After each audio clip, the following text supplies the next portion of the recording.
नमस्कार मित्रांनो, राष्ट्रीय कुटुंब अर्थसहाय्य योजना ही केंद्र सरकार आणि राज्य सरकारने सुरू केलेली योजना आहेत. या योजनेअंतर्गत जे दारिद्र्यरेषेखालील कुटुंब आहेत, अशा कुटुंबातील जर कमावते व्यक्तीचा अपघाती किंवा नैसर्गिक मृत्यू झाला, तर त्या कुटुंबांना एक रकमी 20,000चं अर्थसहाय्य हे दिलं जातं. आता या योजनेसाठी जर अर्ज करायचा असेल, तर त्यासाठी आवश्यक कागदपत्र काय लागणार आहे तुम्हाला? अटी आणि शर्ती काय आहेत, म्हणजे कोणते लाभार्थी लाभ घेऊ शकतात आणि या योजनेसाठी अर्ज कुठं आणि कसा करायचा आहे, तर याबद्दलची संपूर्ण माहिती आपण या व्हिडिओमध्ये पाहणार आहोत. तर त्यामुळं तुम्ही व्हिडिओला कुठेही स्किप करू नका, व्हिडिओ शेवटपर्यंत नक्की बघा. सर्वात महत्त्वाचं म्हणजे मित्रांनो, आता या योजनेसाठी जर तुम्हाला अर्ज करायचा असेल, तर नक्की कोणते लाभार्थी अर्ज करू शकतात? तर त्याची पहिली अट बघा, संबंधित कुटुंब दारिद्र्यरेषेखालील म्हणजेच BPL असणे आवश्यक आहे. म्हणजे जे दारिद्र्यरेषेखालील कुटुंब आहेत, अशाच कुटुंबातील व्यक्तीचा जर मृत्यू झाला, तर तेच व्यक्ती या योजनेसाठी अर्ज करू शकतात. त्यानंतर दुसरी अट आहे, कुटुंबातील प्रमुख कमावते व्यक्तीचा मृत्यू झालेला असावा. म्हणजे जे दारिद्र्यरेषेखालील कुटुंब आहेत, अशा कुटुंबातील कमावते व्यक्तीचा जर मृत्यू झाला, तर त्याच कुटुंबांना या योजनेचा लाभ दिला जाणार आहे. तिसरी अट आहे, मृत्यू झालेल्या कमावते व्यक्तीचे वय हे 18 ते 59 वर्षाच्या दरम्यान असणे आवश्यक आहे. म्हणजे जे दारिद्र्यरेषेखालील कुटुंब आहे, जो कमावता व्यक्ती आहे, तर त्याचं वय हे 18 ते 59 असणे गरजेचं आहे. तरच तुम्हाला या योजनेचा लाभ दिला जाणार आहे. आणि या योजनेमध्ये मृत्यू नैसर्गिक किंवा अपघाती झालेला असल्यास पात्र कुटुंबांना लाभ मिळू शकतो. म्हणजे जे दारिद्र्यरेषेखालील कुटुंब आहेत, अशा कुटुंबातील कमावते व्यक्तीचा मृत्यू हा नैसर्गिक किंवा अपघाती झाला, तर त्या कुटुंबांना लाभ दिला जाणार आहे. त्यानंतर सर्वात महत्त्वाची गोष्ट म्हणजे ही योजना सर्व प्रवर्गांसाठी लागू आहेत. म्हणजेच केवळ एखाद्या विशिष्ट जातीसाठी नाही, तर सर्व जातींसाठी ही योजना लागू आहे. परंतु फक्त दारिद्र्यरेषेखालील नागरिकांसाठीच ही योजना, कुटुंबांसाठीच ही योजना लागू आहे.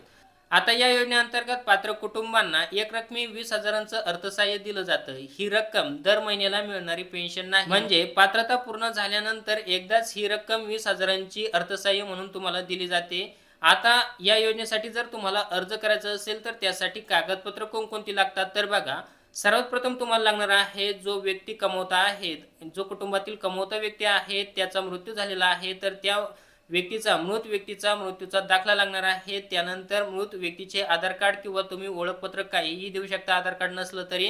त्यानंतर अर्जदाराचे आधार कार्ड लागणार आहे. जो कुटुंबातील व्यक्ती अर्ज करीत आहेत या योजनेसाठी, तर त्या व्यक्तीचं आधार कार्ड लागणार आहे. त्यानंतर कुटुंबाचा BPL दारिद्र्यरेषेखालील असल्याचा पुरावा, तुम्ही इथं रेशन कार्ड देऊ शकता किंवा दारिद्र्यरेषेखालील असल्याचा तुम्ही दाखला देऊ शकता.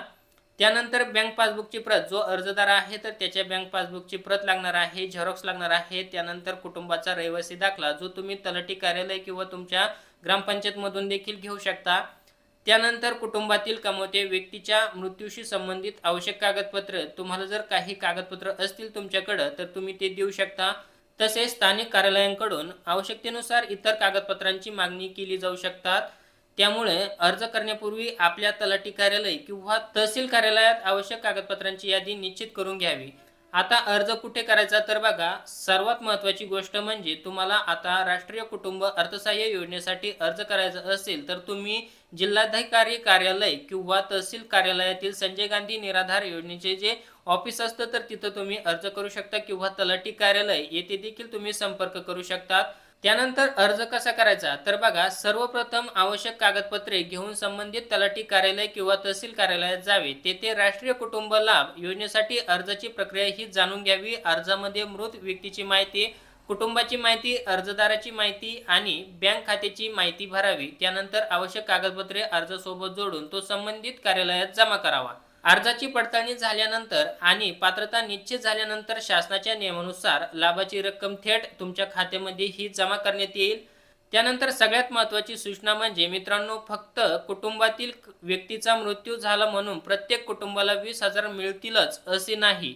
या योजनेसाठी दारिद्र्यरेषेखालील कुटुंब आणि इतर पात्रता अटी पूर्ण होणे आवश्यक आहे. तसेच मृत व्यक्तीचे वय हे कुटुंबाची BPL स्थिती म्हणजे दारिद्र्यरेषेखालील स्थिती आणि इतर कागदपत्रांची पडताळणी संबंधित अधिकाऱ्यांकडून केली जाते. म्हणून अर्ज करण्यापूर्वी आपल्या तलाठी किंवा तहसील कार्यालयात पात्रता नक्की तपासून घ्यावी. जर तुमच्या ओळखीतील एखाद्या BPL म्हणजे दारिद्र्यरेषेखालील कुटुंबातील 18 ते 59 वर्षाच्या प्रमुख कमवते व्यक्तीचा अपघाती किंवा नैसर्गिक मृत्यू झाला असेल, तर या योजनेअंतर्गत 20,000 एकरकमी अर्थसहाय्य मिळण्याची पात्रता आहे का, हे नक्की तपासा.